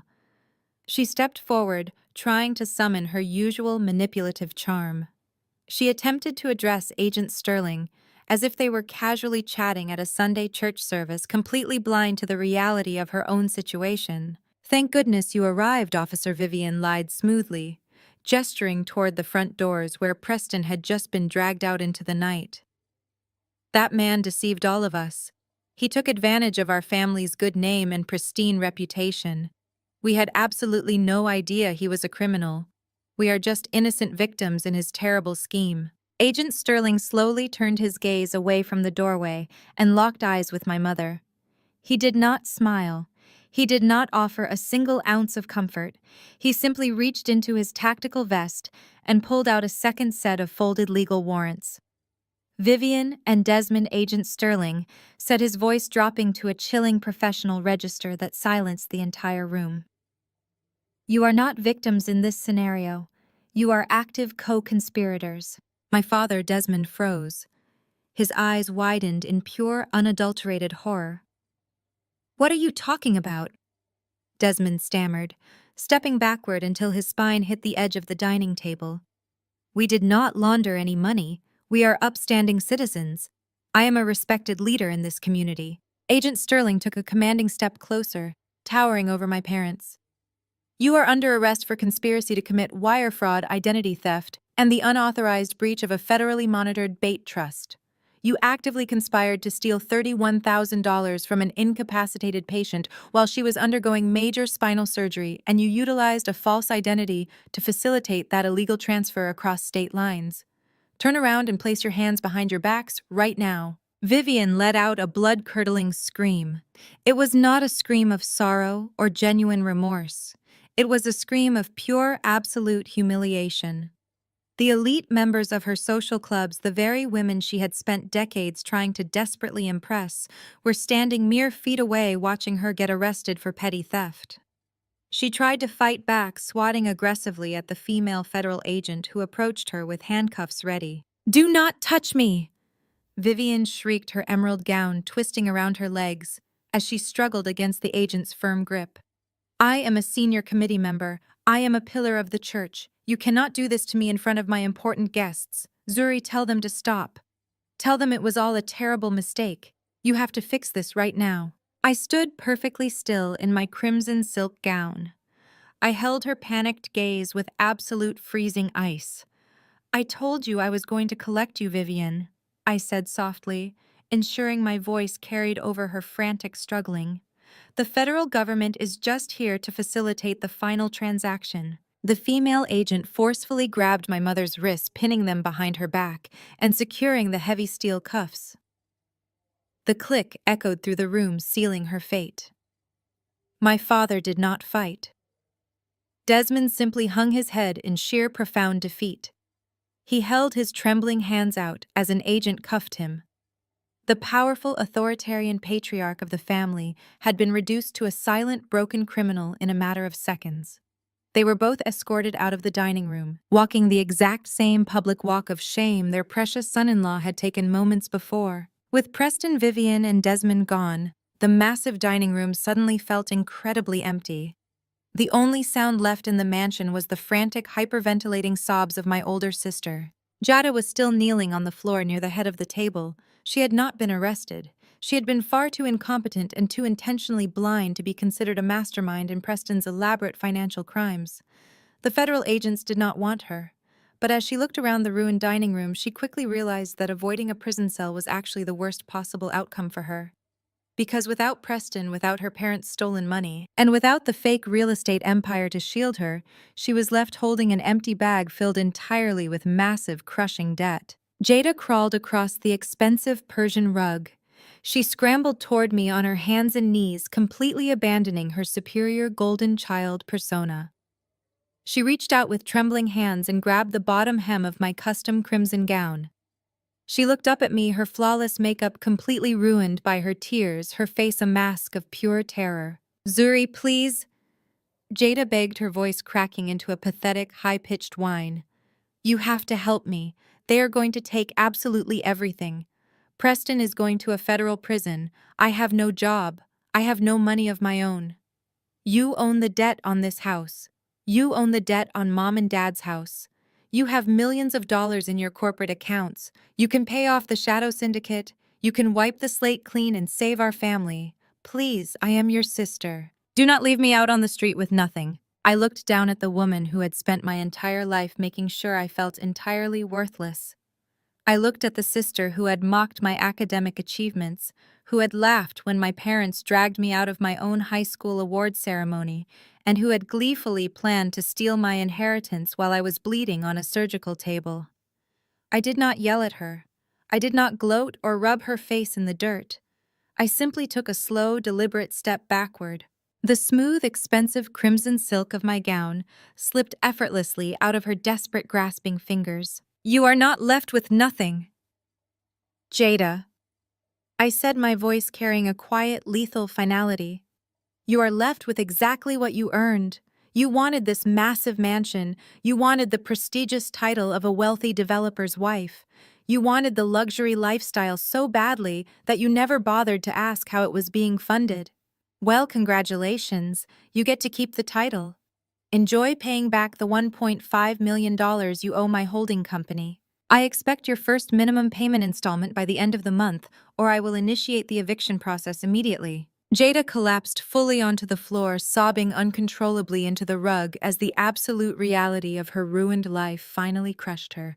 I did not look at her again. I turned my attention away from my shattered family and looked out at the sea of wealthy guests, politicians and church elders, who were still standing frozen in the grand foyer. They were staring at me with a mixture of profound shock and deep, unmistakable fear. They had arrived at this estate expecting to feast on a Thanksgiving turkey and celebrate a powerful real estate family. Instead, they had just witnessed a complete, ruthless, and highly calculated financial execution. I smoothed the front of my dress, ensuring my posture remained perfectly straight, commanding the entire room with absolute, unwavering authority. "The Thanksgiving dinner is over," I announced to the petrified crowd, my voice ringing out with crystal-clear precision. "Everyone, please vacate my property." 3 days later, the sterile, blinding fluorescent lights of the Federal Detention Center in downtown Atlanta provided a jarring contrast to the warm, ambient glow of the crystal chandeliers from Thanksgiving night. I sat perfectly still in the center of the cold steel visitor's booth. I wore a tailored, sharp ivory blazer. My posture was completely rigid and unyielding, fully supported by the medical brace hidden beneath the pristine fabric. The heavy, reinforced metal door on the opposite side of the room buzzed loudly. A female guard escorted my mother into the room. Vivian was completely unrecognizable. The designer emerald silk gown, the flawless makeup, and the perfectly maintained socialite aura had been entirely stripped away. She was drowning in a standard-issue drab orange jumpsuit. Her hair was pulled back haphazardly, and the deep, exhausted lines on her face were finally visible for the world to see. Yet despite having lost absolutely everything, the toxic manipulative pride that fueled her entire existence remained perfectly intact. She sat down hard on the metal stool across from me.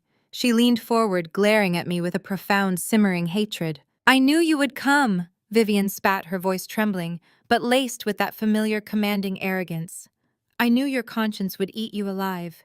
You are going to burn in hell for what you did to your own flesh and blood, Zuri. You threw your own mother and father into a concrete cage. You humiliated us in front of our entire congregation. The Lord sees your wickedness. You need to call those federal agents right now and tell them you made a mistake. Tell them you gave us permission to use that money. If you fix this today, I might still find it in my heart to forgive you." I did not flinch. I did not raise my voice. I simply looked at the woman sitting across from me, studying her frantic, desperate performance with absolute clinical detachment. "I did not come here to seek your forgiveness, Vivian," I said smoothly, keeping my tone freezing and measured. "I came here because my corporate attorneys advised me to formally notify you of the asset seizures." Vivian's eyes widened, the false bravado instantly slipping from her face. "Asset seizures," she whispered, her hands gripping the edge of the steel table.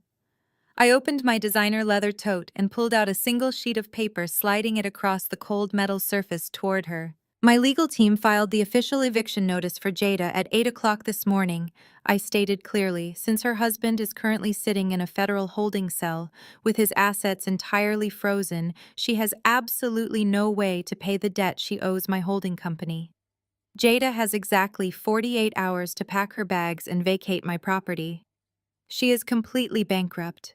And since you and Desmond fraudulently leveraged your own home to fund Preston's criminal enterprise, the bank is foreclosing on the ancestral estate by the end of the week. You have no house to return to." Vivian stared at the eviction notice, her chest heaving as she gasped for air. "You cannot do this!" she shrieked, slamming her fists against the table. "She is your sister. We are your family. You are leaving us with nothing. We will not even have a roof over our heads when we get out of here." "You are not getting out of here anytime soon," I corrected her calmly. "Your trial begins next week. Because you and Desmond actively participated in international wire fraud and identity theft to breach a federally monitored trust, the judge has officially denied your bail. There is no money left to save you. There are no wealthy church elders coming to your rescue. Every single person you spent decades trying to impress watched you get arrested for petty theft.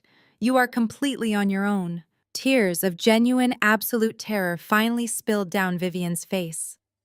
The realization that her manipulation tactics were entirely useless against me broke her completely.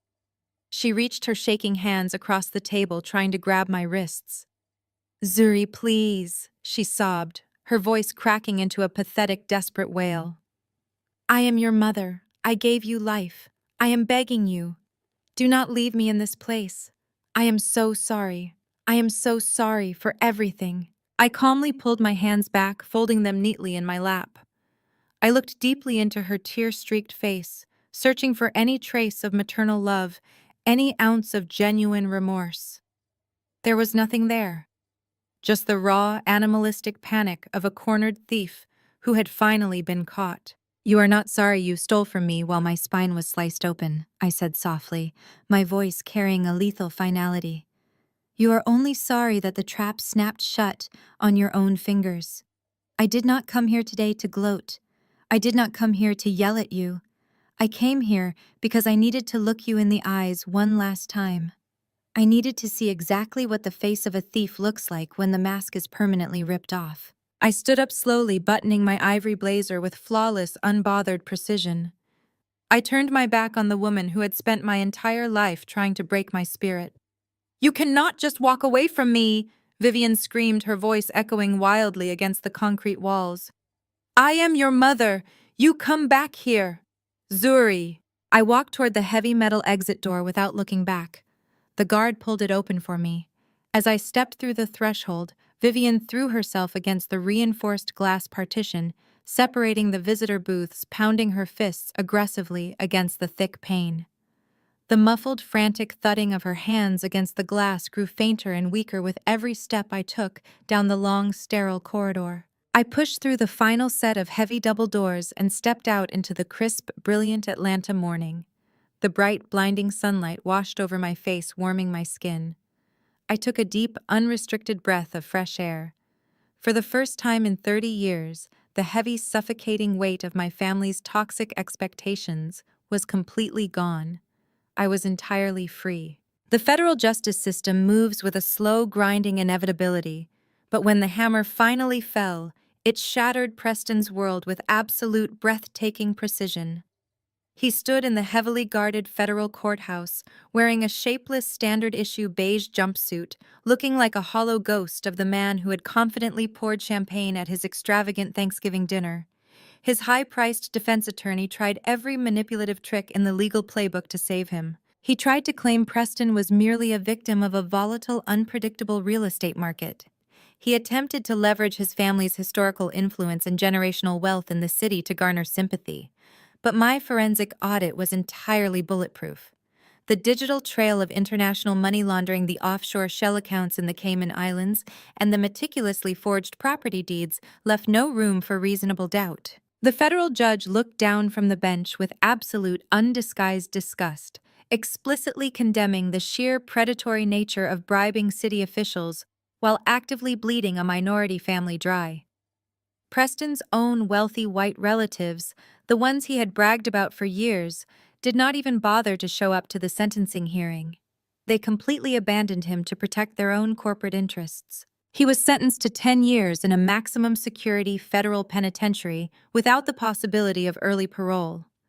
I sat in the back row of the gallery, my posture flawlessly straight, watching the arrogant developer break down into violent, breathless sobs as the armed bailiffs dragged him out of the courtroom. He was stripped of his titles, his stolen wealth, and his freedom in a matter of minutes, with Preston locked away and all his personal and corporate assets seized by the federal government to pay off the deeply defrauded investors. Jada was left entirely exposed to the harsh, unforgiving reality she had spent her entire life desperately avoiding. My legal team executed the eviction order with zero hesitation. Jada had exactly 48 hours to clear out of the multi-million-dollar Buckhead mansion she had paraded around like a royal palace. My private security team watched silently from the driveway as my former golden child sister dragged black garbage bags full of rapidly depreciating designer clothes to a battered rented sedan. She had no college degree because my parents had covered up her academic failures. She had no marketable skills, and she had absolutely no wealthy friends willing to take her in. The elite women she used to host for lavish Sunday brunches blocked her phone number the exact day Preston was arrested. Today, Jada works as a cashier at a discount grocery store on the far outskirts of the city. She spends 8 grueling hours a day standing on her feet scanning barcodes, constantly pulling her uniform visor down in sheer terror that someone from her old country club might walk through the sliding glass doors and recognize her.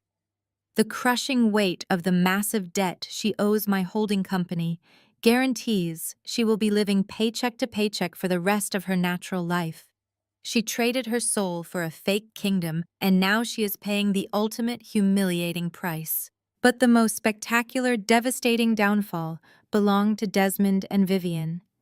Their trial became an absolute media spectacle that thoroughly entertained the same Atlanta elite they had tried so desperately to impress for decades. My parents stood before a federal judge and attempted to use their advancing age and their supposed religious devotion as a shield to deflect their guilt. They wept openly, they begged the court for mercy, and they claimed they were simply trying to protect their family legacy during a moment of financial panic. The judge saw right through their pathetic manipulation. He delivered a scathing reprimand, explicitly condemning them for exploiting a federally protected trust fund and for ruthlessly preying on their own daughter while she was physically incapacitated by major spinal surgery. They were handed a 3-year sentence in a federal correctional facility, but the prison sentence was not their true punishment. Their real agonizing punishment was their absolute social death. The megachurch they had attended for decades publicly and fiercely denounced them. The board of directors actually hired contractors to pry the brass donor plaques bearing my parents' names off the sanctuary walls. Their prestigious social organizations formally revoked their memberships via certified mail. Desmond and Vivian lost their freedom, but more importantly, they lost their audience. I heard from my lawyers that Vivian tried to use her designated prison phone calls to reach out to her old socialite friends, only to be hung up on the second she stated her name. They became the ultimate cautionary tale, permanently exiled and entirely erased from the high society they worshipped. Once the criminal trials concluded and the sentences were handed down, I moved swiftly and mercilessly to liquidate the physical remnants of their toxic legacy. I hired a premier luxury real estate firm to put both the Buckhead Mansion and my parents' ancestral home on the open market. Because the properties were located in highly sought-after zip codes, a fierce bidding war erupted almost immediately. Within 30 days, both sprawling estates were sold for straight cash to out-of-state corporate buyers who had absolutely no connection to our family drama and no knowledge of the crimes committed within those walls. I stood on the sidewalk across the street sipping a hot coffee as I watched the moving trucks clear out the heavy mahogany furniture, the crystal chandeliers, and the expensive oil paintings my parents had bought solely to project an image of untouchable wealth. When the final closing documents were officially signed, a massive influx of clean, legitimate capital flooded directly into my corporate holding accounts. I did not use a single cent of it to buy designer clothes, diamond watches, or flashy sports cars. I had a much grander, far more permanent vision for the money my family had tried to use to destroy me. I purchased a sleek, modern 4-story commercial building right in the bustling heart of downtown Atlanta. I hired top-tier architects to gut the interior, designing brilliant open-concept workspaces, state-of-the-art technology labs, and highly collaborative conference rooms enclosed in soundproof glass. I used the millions of dollars acquired from the sale of my family's stolen properties to officially establish the Hattie Innovation Trust. It was a fully funded financial incubator and professional grant program dedicated exclusively to supporting young, brilliant Black women launching their own independent careers in technology finance and cybersecurity. I created a sanctuary where ambitious women would receive the high-level mentorship, the initial seed capital, and the aggressive legal protection they needed to build their own empires without ever having to rely on predatory lenders, biased corporate ladders, or toxic, unsupportive family dynamics. I took the blinding greed and manipulation that destroyed my parents and transformed it into a powerful living engine for true generational wealth. A gentle, cool breeze sweeps through the busy city street as I stand on the pristine sidewalk, looking up at the polished glass facade of my newly opened building. The gleaming silver letters above the main entrance spell out my grandmother's name, catching the bright, brilliant afternoon sunlight. I adjust the cuffs of my tailored blazer, feeling the solid, painless strength of my fully healed spine. I do not need a medical brace anymore, just as I no longer need the validation of people who never truly loved me. I am no longer the scapegoat. I am no longer the discarded daughter hidden in the shadows of someone else's fragile, crumbling ego. I am the sole architect of my own destiny, completely unburdened, unconditionally powerful, and entirely free.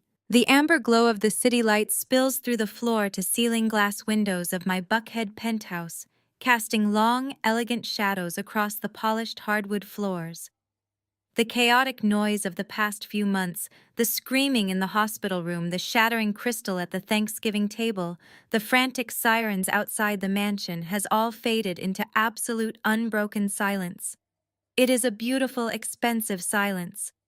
I walk slowly across the living room, feeling the perfect alignment of my spine, free from both the physical medical brace and the invisible crushing weight of my family's toxic expectations. I reach the heavy mahogany credenza and pick up a crystal glass filled with a deep, rich vintage red wine.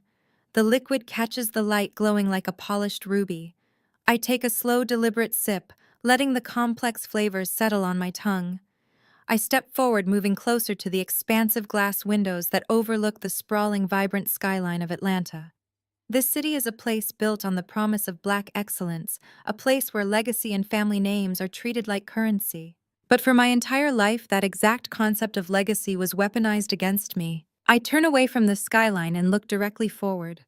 I look right at you. For 30 years, I was told that maintaining the family image was the ultimate sacrifice. I was taught that keeping quiet about the financial abuse, the emotional neglect, and the blatant favoritism was just the price of admission for sitting at the dinner table. Our community often pushes a dangerous narrative. We are told to protect the family at all costs. We are told to forgive the unforgivable just because we share the same bloodline. We are told to smile in the church pews on Sunday morning and pretend that the rot is not eating our foundations from the inside out. My parents, Desmond and Vivian, built their entire identities on that specific brand of hypocrisy. They paraded a fraudulent, arrogant white son-in-law around as their ultimate trophy, allowing him to pillage their generational wealth simply because his presence fed their deep-seated insecurities and social ambitions. They sacrificed their own Black daughter to protect a man who viewed them as nothing more than gullible stepping stones. But blood is not a license for abuse. I say the words slowly, letting the absolute truth of that statement resonate in the quiet room. Sharing DNA with someone does not give them the right to steal your peace, to drain your bank accounts, or to leave you bleeding and defenseless on a surgical table. When people use the concept of kinship as a heavy chain to bind you to their toxic dysfunction, you do not owe them your loyalty. You owe it to yourself to break the chain. When they use family ties to trap you, you must use your self-respect, your financial literacy, and the absolute full extent of the law to free yourself. I take another step forward, the soft silk of my crimson gown shifting around my ankles. I am not a victim anymore. I am not the quiet, scapegoated sister sitting at the folding table near the kitchen door. I am the architect of my own reality. I took the darkest, most terrifying betrayal of my life, and I weaponized it.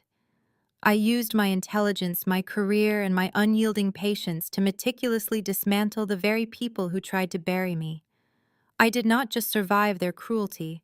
I audited it, I foreclosed on it, and I evicted it from my life entirely. I walk slowly towards the center of the penthouse living room. Resting on a beautifully carved pedestal table is a single ornate silver picture frame. I pause in front of it, a warm, genuine smile finally breaking across my face. Looking back at me from the photograph is Grandma Hattie. She is wearing her signature pearls, her dark eyes sharp, knowing, and entirely uncompromising. She was the only person who saw through the expensive suits, the designer dresses, and the fake, performative prayers. She saw the sheer, unadulterated greed festering in her own son and daughter-in-law. Grandma knew exactly who they were. I say, softly reaching out to gently trace the edge of the silver frame with my fingertips. She knew they would wait until I was at my absolute weakest to strike. But she was a brilliant, strategic woman. She did not just leave behind a bank account to protect my money. She gave me the ultimate key. She gave me the power to legally and permanently dismantle a profoundly toxic family structure so I could clear the wreckage and rebuild my own life from the ground up. She trusted me to be the one to finally clean house, and I did exactly what she knew I would do. I pick up my wine glass again, holding it with steady, confident hands. The warmth of the penthouse wraps around me, a physical manifestation of the safety and independence I have fought so fiercely to secure. The shadows in the room begin to stretch and lengthen as the evening deepens outside the massive glass windows. I take one final step forward, commanding the space completely and utterly in control of my own destiny. If someone betrays you while you are lying unconscious on an operating table, do not wake up and cry. Do not beg for their love, and do not wait for an apology that will never come. You gather your evidence, you secure your assets, and you wait for the perfect moment to strike. Make absolutely sure that when you finally open your eyes, you are the one holding the scalpel that decides their life. I hold my gaze steady, uncompromising, and fierce. I take one last sip of the rich red wine. I turn my back to the camera, walking slowly and deliberately toward the stunning illuminated view of the city I now conquer. The lights in the penthouse begin to dim, dropping away one by one until only the glowing Atlanta skyline remains visible through the glass. Then the city lights fade away too, swallowed by the darkness. The screen cuts to pitch black.